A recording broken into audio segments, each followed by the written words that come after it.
Hello, I am Charlene Tessier, your Canadian crypto tax expert. And if you're here today on this live stream, I welcome you all to my very first live stream, as well as this talk is for you if you are firstly Canadian. I'm not talking about anything for Americans.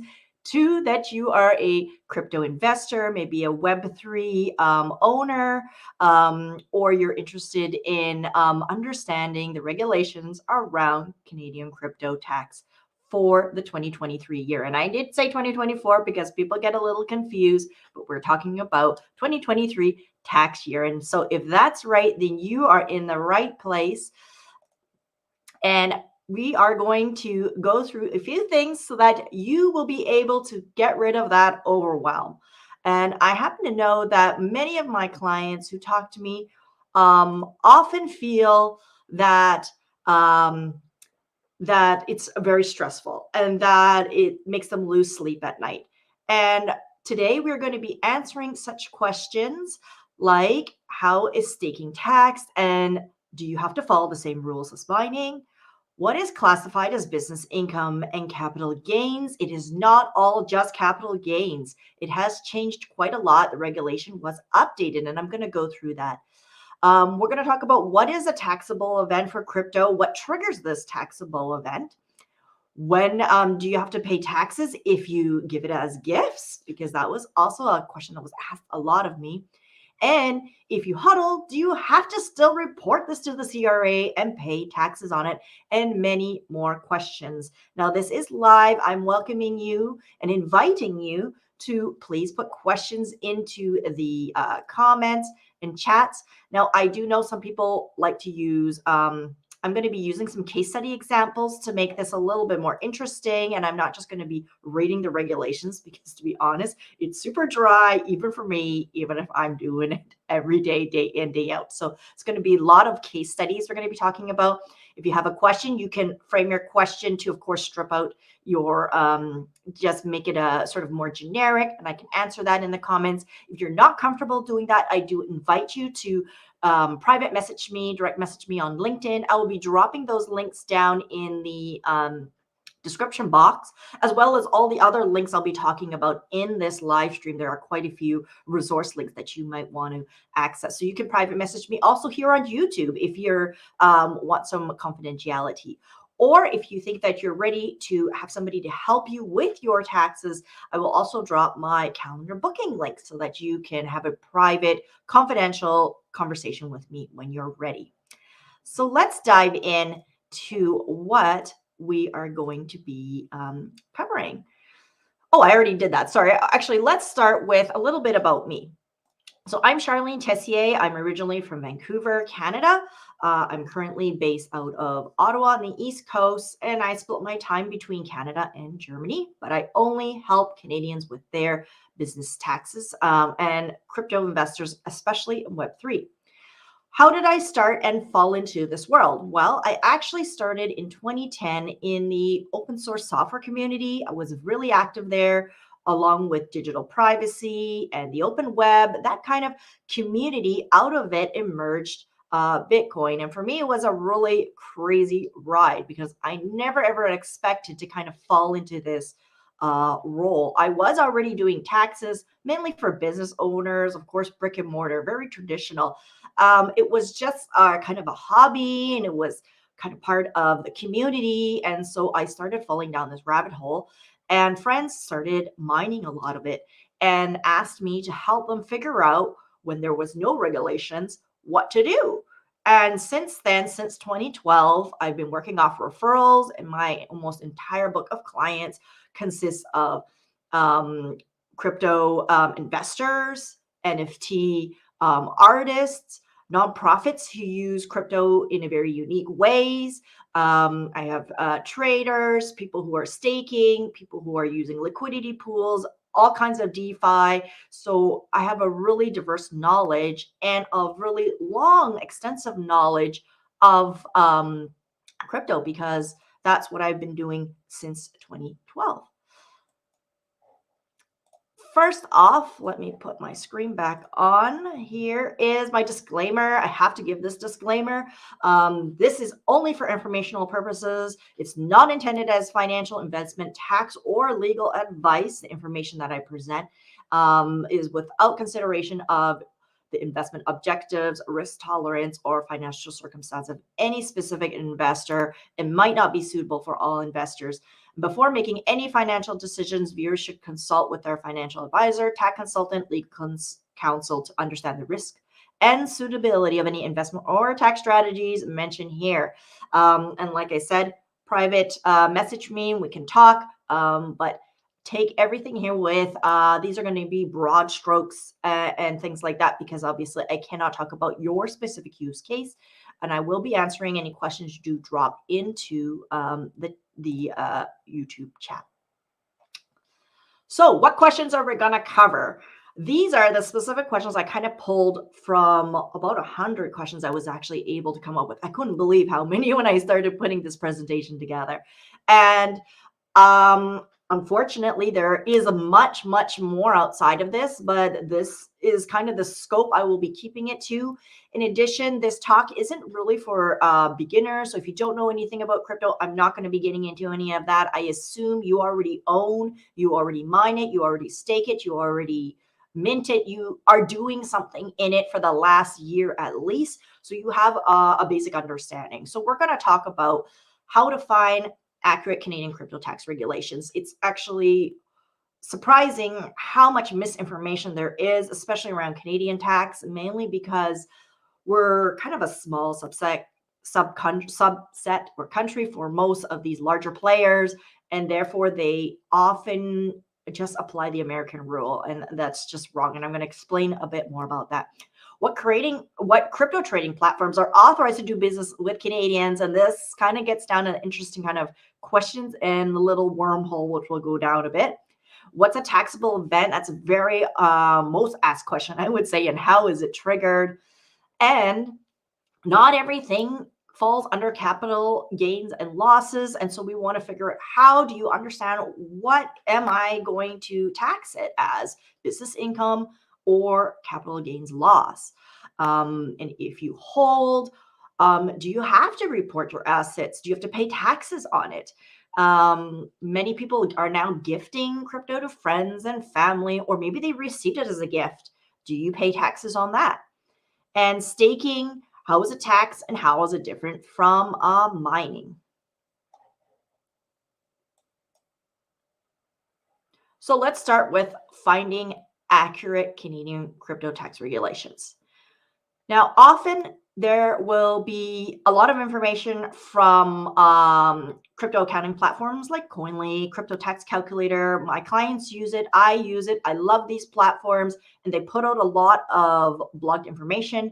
And essentially what they try to do is they summarize the Canadian regulations and they put it into a guide, they say. However, always remember that that is essentially like hearsay.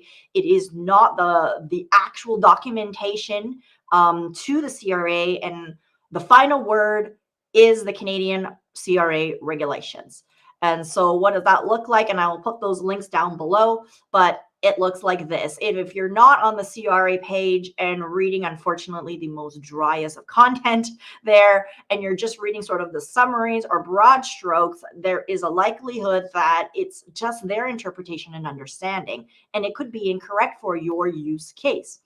In addition, I've actually found quite a few errors because they don't link back to the original resource, or at least the paragraph, for example, to say, where did they actually get this information and their understanding of it? And there is still a lot of gray area when you read through this. There is tons and tons of gray area. And that's why having a professional who really understands your use case can ensure that you are getting the most tax savings. So it's not that their information is wrong. It is just that it is not the final word. So always go to CRA. And there are actually 3 documents this year that they have released, and they have updated. They updated every February, and they haven't really done much updates, but this year they updated it a lot, and they put in a lot of definition and clarity. So please check those out. There are 3 links. The first is around general crypto assets and those who hold it. The second one is around mining crypto, which we'll talk a bit more about. It also includes staking. So many my clients are staking, and so you really want to read that regulation. And the third is actually a new one around GST being applied to certain mining activities. And I'll give you the links for all 3 of those, and we'll talk more about that a little bit later in the presentation. Next, which crypto trading platforms are authorized to do business with Canadians? Now, my clients use all different kinds of platforms. They don't necessarily use these ones, but I'm going to share with you because there are actually authorized money services business, they're called, and they've been vetted through the Canadian securities. So they are technically in compliance with Canadian FinTrack regulations. And I didn't put the full listing here, but I'll just go. These are some of the bigger ones that many of you are probably already using or have been using, and you may be using ones that are not even listed here or listed on that list. There's a lot more that I didn't post there, so you can take a look at that. I'll put the link down below. But I know what has just happened, and this has raised this huge question is, I'm not using any of these, and I don't plan to use any of these. So what now? And that is a very interesting question, but it's out of the scope of this particular video. If you think you would like a video about that, I might be able to do it. So let me know in the comments below. But direct message me. We can talk about that. That does open very interesting questions around what happens if you aren't using these Canadian regulated or approved crypto exchange platforms.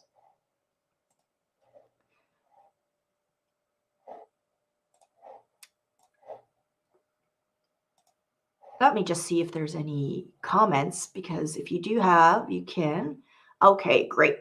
And I know the links aren't in my description yet. This is live. This is a new channel, and I didn't realize YouTube I have an old channel and this new channel. I didn't realize I had to verify some stuff so I can actually put these links in. So I've got to do it right after this. So the links will be there a little bit later today. I apologize that they're not up there right now. I could drop them down here in comments, but we'll see. We'll see. We'll move on with the presentation and go from there. And if you have questions, please ask me. What time are we at? Okay, good. This is just going to be 1 hour presentation. I will try to take questions from the floor if you have at the end, if I have the time, although I will be doing some case studies. So it won't, you will see, you may not, maybe your question gets answered. So let's start with, what is a taxable event and how is it triggered? Now we're going to start to get into a little bit more heavy thinking here. And I know we'll take a little short break right after this part because it's a little bit heavy, but try to try to just keep focus for a few minutes. So a taxable event essentially occurs when there's a disposition of your crypto asset. And that disposition means there are a few definitions of what is a disposition by the CRA.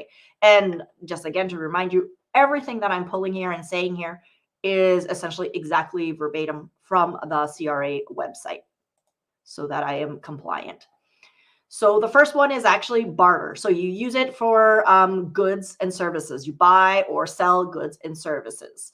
An example could be that you are a Web3 developer and your salary is paid to you every month in a USDC. So you have traded you've bartered your services and received that salary. You do not claim that salary as capital gains or loss. It's just like any other self-employed or business, could be business income as well. And I know this is going to get a little bit confusing because we're going to talk about what is business income again in a different form. But in barter sense, many of my clients are self-employed contractors who are being paid in a token, and we tax it that year as income. Could possibly be business income, employment income. Another Barter, it could be is that you're a business, which some of my clients are, they sell their services and they receive ETH or some other token as payment for the service they provided. Again, it's barter, it's a business income, it's going to show up on that income line. So let's take a quick look at an example about this barter rule. And this is a question that I pulled, sort of like a little case study here. So I received Bitcoin in a value of about 10,000 Canadian dollars into my wallet, but I got the funds from my friend's wallet, right? I sold him a gaming PC. Is this taxable if I didn't buy this crypto or exchange it into another cryptocurrency? Can I cash out the 10,000 Bitcoin into an e-transfer? And what kind of taxes do I have to pay? So this is the barter rule. He essentially sold something, his gaming PC, for the equivalent value of 10,000 Canadian Bitcoin. Doesn't matter that he received it as Bitcoin, he still received that $10,000 value. And that's what he will claim as his taxable income with any other personal taxable income like employment, other self-employed contractor income, right? He will pool that all together. Even though he got it from his friend, it changed hands, and that's one of the rules that's in the CRA that's clearly marked, is that once it moves from one person's wallet to another person's wallet, that triggers the taxable event. And that's how we know it has occurred.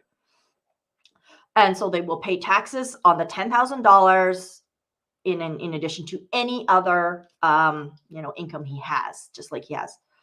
However, when he decides to, he says he wants to cash it out into an e-transfer, which is transferring into Canadian dollars. What will happen is he needs to know the price he received it in, the Bitcoin price of that day that he received from his friend as the buy price. And when he transfers it into an e-transfer, sell it into Canadian dollars, he then will actually trigger also the capital gains loss. So in the next slide, we will talk a little bit more about business income versus capital gains loss. But this is a really good example in showing that you can receive something as a barter, pay the business income, and later on you will still need to pay a capital gains loss on that income.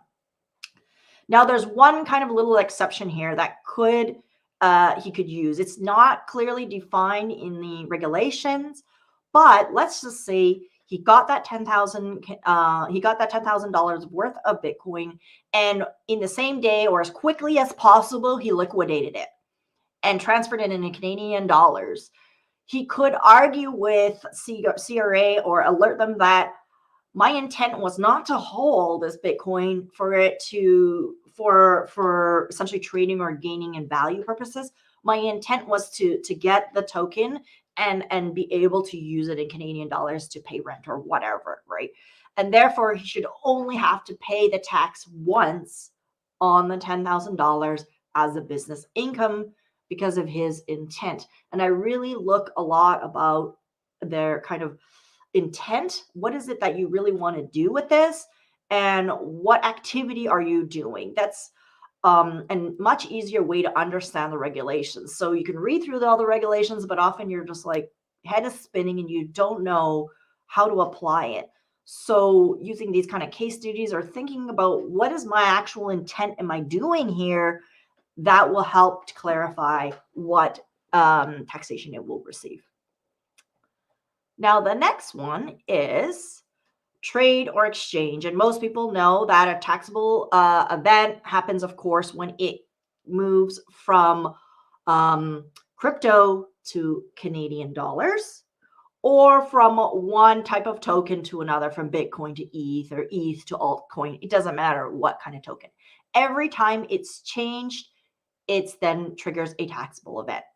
There's one exception, is that when it goes from Canadian dollars to any token, there is no taxable event. You just need to document that buy price for later on when it will trigger the event at the end when you sell it or trade it or exchange it. So let's look at another case study question here. What happens though if you're doing a bit of trading with the intention to increase the amount of crypto you're holding? For example, I buy 10 ETH at $2,000. I sell these 10 ETH at $2,200 and realize a 2,000 Canadian dollar profit. Then I buy, using that money, I buy back 11 ETH at $2,000, and I now have in my crypto wallet a profit of 1 ETH. At the end of the year, I haven't actually had any fiat profit because I bought it back, but I do have that 1 additional ETH in my wallet. So how is that treated for tax purposes? So what we do know is that first, when he bought the first line, when he bought the 10 ETH for $2,000, no taxable event has occurred. He documents that the price was $2,000 at that time. Next, he sells that 10 ETH for 2,200 and realizes the profit. And in this case, he then has triggered essentially, most likely, capital gains. Like I said, there's an exception again, but we're going to say for this case scenario, he has triggered a capital gains of $2,000 and will pay 50% on those capital gains. And then even though he used this $2,000 profit and bought back more ETH, there is no taxable event for the 1 ETH profit yet because he hasn't sold it or changed its form. He can just hold it in his wallet. He just needs to know that it cost him $2,000 for that 11 ETH in that moment. And in the future, when he sells it, only then will he be taxed on that. And so in this case, he's actually the only taxable amount is the $2,000 in line 2. Going to take just a moment here and see if anybody has questions or comments to just make sure you're kind of okay with what is happening. Okay, let's continue on. We'll do another one.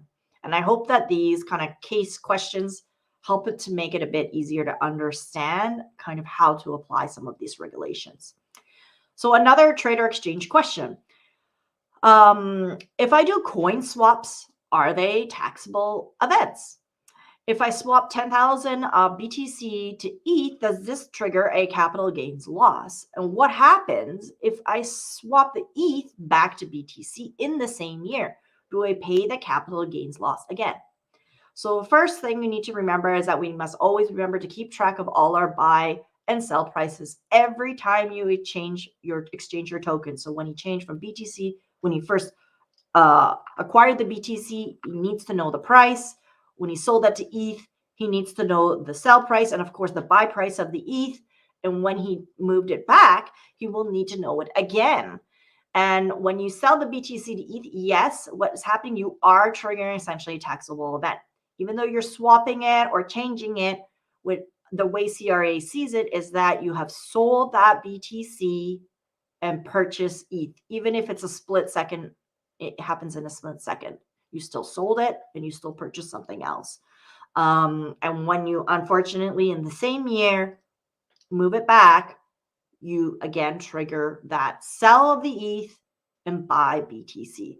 And so in this case, yes, you will be taxed capital gains loss both ways. Now we need to really kind of dive a little bit more into business income, which I was talking a bit more about, and this capital gains loss, into defining which one would you actually be paying.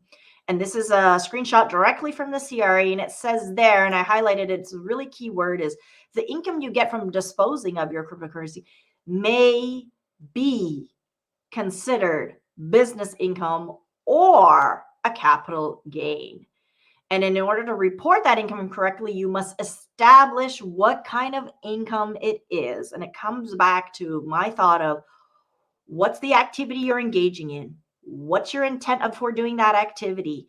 And that will clarify for you, are you engaging in business income or capital gains, loss? And what is it, the activity you are engaging in?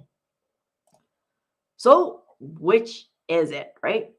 I'll give you a little tip in that the majority of my clients fall into capital gains loss, and that is most people's case scenarios. There are, of course, some exceptions here, and I will talk a bit more about that. But first, let's go into business income. You really need to understand on CRA the definition of your who you are in order to then classify it as business income. And again, don't get confused with the barter rule, because you could be a business and have business income and you're not a trader or a dealer in securities as it's stated here, but you're going to claim it as business income because that's how you actually received it. You didn't not receive it as a capital gain. It won't be taxed as a capital gains loss. So unfortunately, there's a little bit of confusion with that kind of wording, because always think about the activity and the intent, and that will help to clarify where you are standing with your crypto assets. Now, when you're disposing of it, your crypto assets in a way of capable of producing gains. And now the real question is, okay, most of us are probably doing that. We're disposing of crypto assets as a way of producing gains. I would say, yes, I do that. You're most likely doing that. Similar manner to a trader or dealer in securities. And the next question is, so am I behaving like a trader or dealer? What's the definition of a trader or dealer? And CRA has identified it actually on their website explicitly that they must have these factors. So the first is frequency of transaction. You have a history of extensive buying and selling of crypto assets. So again, what's extensive? It's essentially a lot of ins and outs. Usually day trading is a very clear, but a person who trades monthly could be, could not be. It's hard to say. So you kind of have to work with your professional and find out whether you can fall under that frequency of transaction. There is no number. There's no 100 transactional lines is infrequent and 10,000 lines is frequent. It's a high probability that 10,000 lines is frequent, but 100 lines could be as well. So it is not clear cut. And this is sort of the gray area of the regulation as well. The period of ownership, you hold your crypto assets for a short period of time and you turn them over quickly. So if you're actually holding for long periods of time, and majority of my clients do hold for at least 1 year, or they move it very slowly every, I don't know, 4 months or so, or only when the market is moving. And then they might not move it for 7-8 months. They don't fall into they don't meet this requirement. Their knowledge of the crypto asset markets. You have knowledge of and experience of the crypto asset markets. I feel this is, again, a little bit vague. What volume of knowledge do you really need? You don't need much. There's so many YouTube videos. You can get started tomorrow and buy some ETH and get on a platform in, I think, in 30 minutes, to be honest. So what is the knowledge? I guess the more extensive knowledge you have, you could say that you're closer to a trader, although there is so much to learn. So I don't know. I kind of a little bit find that a little bit unclear. Time spent, you spend a substantial part of your time studying crypto asset markets. Again, what's substantial? If you work a full-time job and you have a family and kids and you still have your investments, is that a substantial amount of time? For me, not really. You work a full-time job and you have a family, and yes, you have assets that you do probably as your hobby, spend a few hours every week, but it's probably not your full-time job, and therefore most likely won't be business income. Financing, you finance your crypto asset purchase by some form of debt. That is, again, a very interesting one. Most don't, but if you do, then there is a chance of it that you're most likely a trader. And advertising, you advertise that you are willing to buy crypto assets. Again, kind of an interesting factor, not really maybe all that relevant, but it's there. So let's continue with, then, if you're not doing business income as a trader, then what are you? You most likely fall into the category of a capital gains loss. Now, if you have capital gains, it's known as a taxable capital gain. You're taxed at 50%. That was like what we saw in the example there just a little ways back, where he had realized $2,000 in profit from selling his ETH. So 50% of that would be taxed. Now, let's say another thing happened and that he actually lost the money. He didn't get 2,000. He actually lost 2,000. He would be allowed to actually claim that 2,000 capital loss. which is really great because if you are investing in the market year after year, you can use those losses. Maybe 2 years ago, you had some amazing gains, and this year you didn't do so great. You can carry back that loss from this year, 2023, to 2 years ago and apply that loss to those gains and have a reassessment and reduce your overall tax rate. You can also carry forward the loss. So say you didn't have, maybe just started, and so you had a loss this year. That's okay. Declare the loss. Don't hide it. Declare it. And in the future, you can actually, maybe you get some gains. You can use your losses against it. Now, one of the things you got to remember is that you can't use your capital loss to deduct against income like employment income or your, say, if you're self-employed business income, can only be used against capital gains losses. We're doing pretty good here on time. I'm trying to just take some little pauses and allow you to process because it is a lot of information, especially this section of the regulation. So let's look at a few examples. Business income or capital gains loss. This is a very good one. So I buy 10,000 in altcoins and I hold it for a year. And the next year, I move those same altcoins to a different exchange. I also buy 5,000 in ETH and I day trade with that. Are they both taxed separately? Would one be taxed as a capital gains and the other as business income? So I like to look at it again from each line and start with, he buys the 10,000 in altcoins. So there's no taxable event there. He records the buy price and he holds it for a year. So at the end of that year, he doesn't have to tell CRA anything. Nothing has happened. There's no taxable event. He just has his altcoins.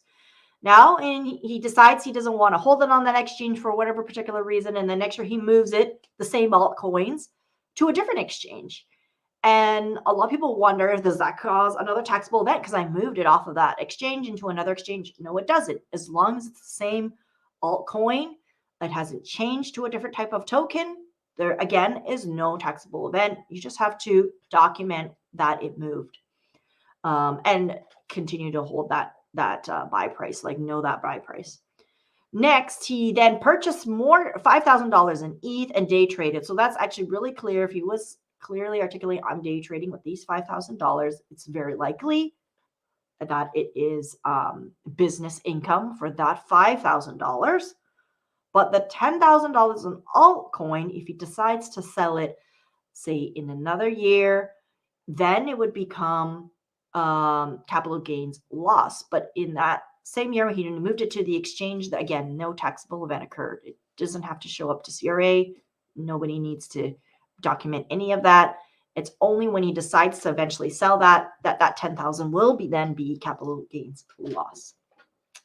And so this here was actually a really good example in that, and even the barter is also an interesting example in that it's not so cut and dry. Like today, it's going to be business income, and next year it's going to be business income, and the year after that, it's going to be business income. It could actually start as a barter, say employment income, change to maybe you use that and turns into business income because you stake it, or it turns into capital gains loss because you have then changed the token form from one to the other when the employer gave it to you. So it can actually change through different tax regulations, and being wary of that will help you with your tax planning. And the fees, I didn't talk about that, or any expenses you might have. So if you have fees, those are all, you can actually expense against it. Even on capital gains loss, there is a line for that. If you have a business income, you have an expense area, you can reduce your income that way. And so there are some expenses outside of just the fees that you could also expense if you are actually operating as any other business would be operating.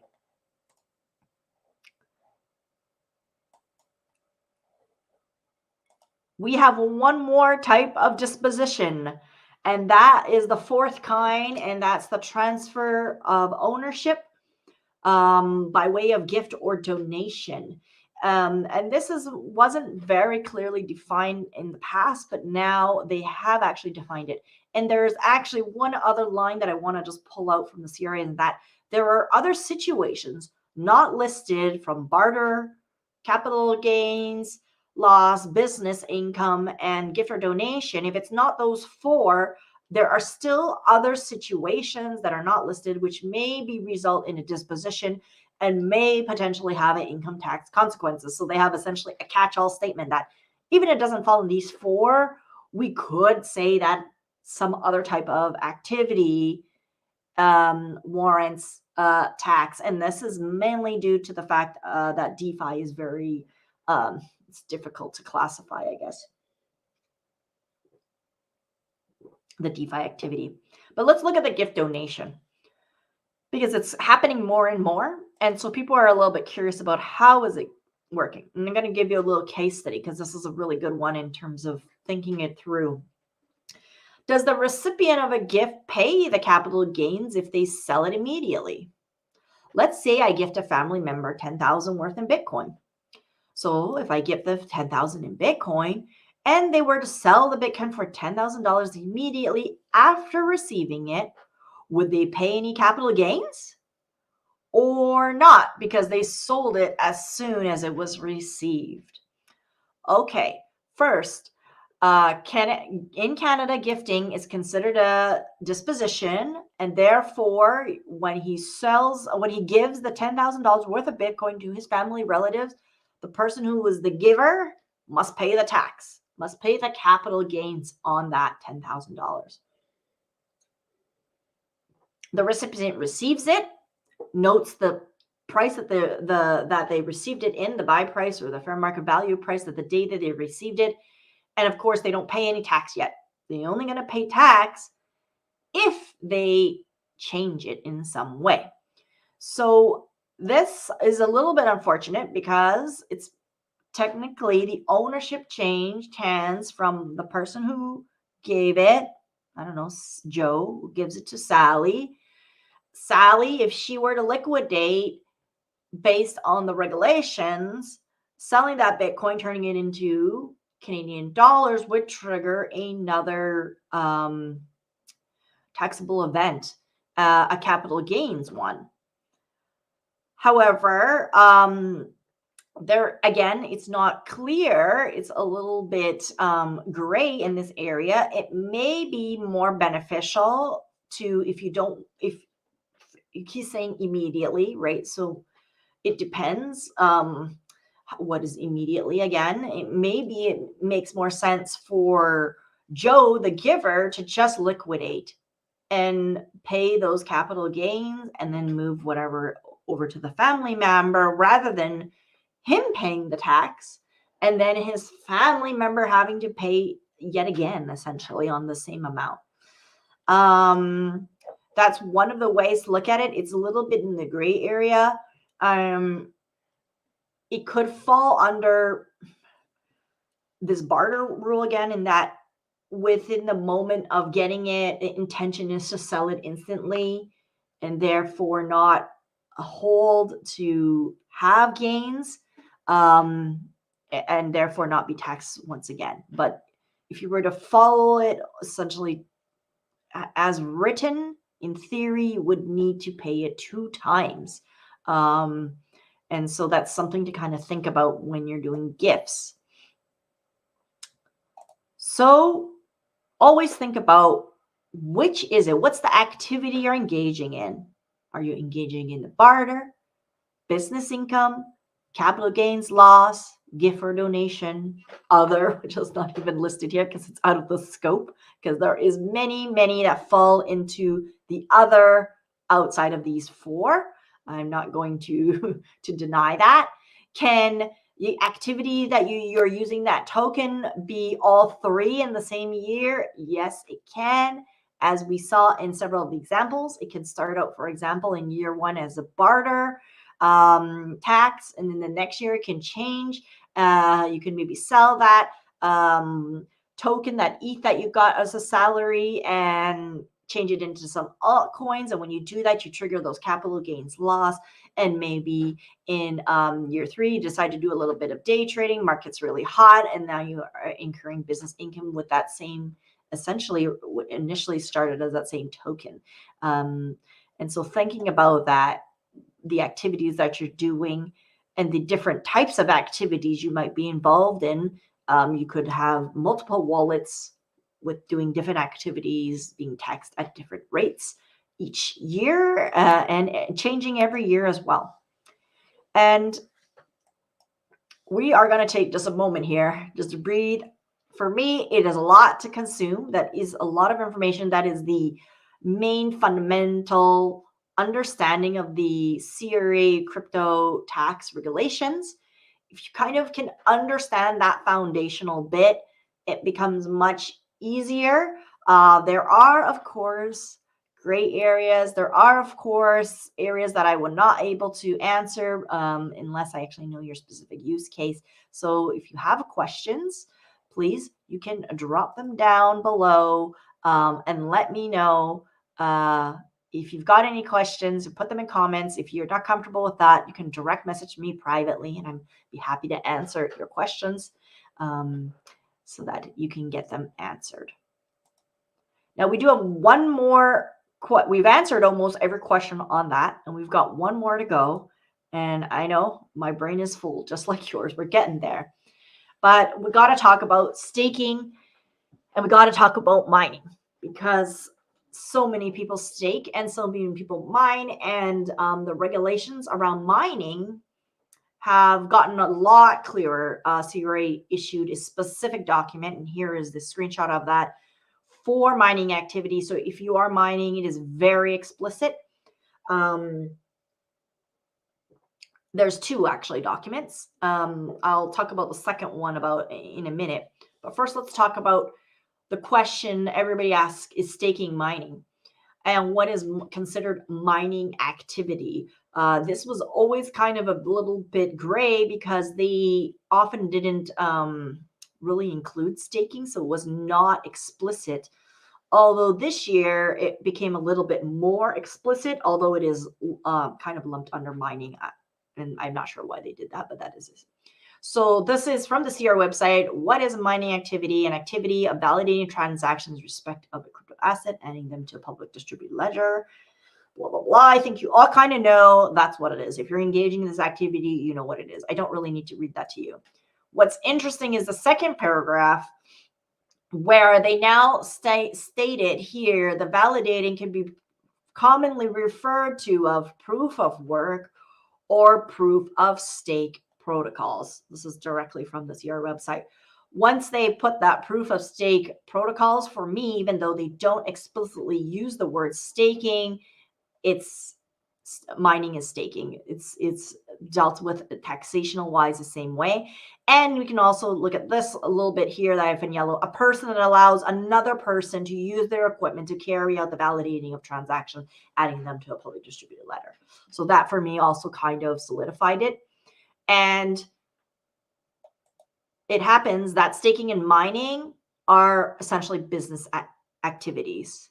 There is some talk in the community, or I've been reading in Reddits and stuff like that. Is it a hobby? To be honest, if you're staking all year long, you're engaging in activities to earn monies with rewards. You are engaging in a business activity. It's a side hustle business. It's a business. It's running for you 24/7. And therefore, I would consider staking and mining as business. If you're on and off, okay, maybe you're not a business, but majority of my clients that I work with, once you stake, you're staking. You're not staking for 1 month. You're staking for years. You're mining for years. You are using those assets to do so. One of my screenshots around the staking mining. There it is. So there is. There is one little new regulation that I won't be getting into because it's beyond the scope of this talk, and it's just going to be too much. But you can ask me questions in comments down in the below in the chat there, and you can also DM me again. And that is there is a new amendment of crypto assets possibly having to pay the GST or HST to crypto mining activities. There is a whole documentation just for that. That's the new third one. And it is a little bit of a mind-numbing thing to read. I'm not going to lie. So, and does that apply to you? Possibly. But like I said, it's just way out of the scope. My mind is already kind of like this. Just having this conversation with you. You probably feel like that too.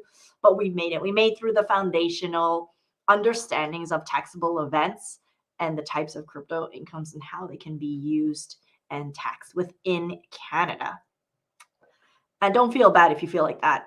Go back, take time to, I often, when I'm doing my client files with, even with crypto accounting software, I look at it, I think about it, I reconcile it, and then we sit on, think about it for a few days, and then we come back to it with fresh eyes, and I talk it through with my clients. We have discussions around it, and it's a very dynamic process. It's not very cut and dry. If you're just bot trading, it's probably very cut and dry for you. But if you are engaging in more complex activities or a variety of different crypto activities and hold a variety of crypto assets, it's likely that speaking to somebody who has experience and can understand your particular use case will be very valuable and helpful for you. So quick questions, if you've got really short ones or just have, you don't do a lot, you're just maybe starting out, drop those questions down below, direct message me. But if you're looking for support and you want some help and you want to talk to a professional who has over 12 years working on crypto accounting, taxes, and books for Canadians with a variety of clients, then you can contact me. I'll just drop my link here because I was not able to put that in the description, but I'll do that as well. Reach out to me, book a call. I'm happy to chat with you. Let me see, is there anything else? Oh, we made it. Thank you. So we are a little bit ahead of schedule, not much. Wanted to thank you for taking the time to be here with me. Thank you for just listening. And if you have any questions, you can, I should take off that banner. My apologies. There we go. If you have any questions, I would love, love, love to hear from you. Have a great day, and I'll talk to you all soon.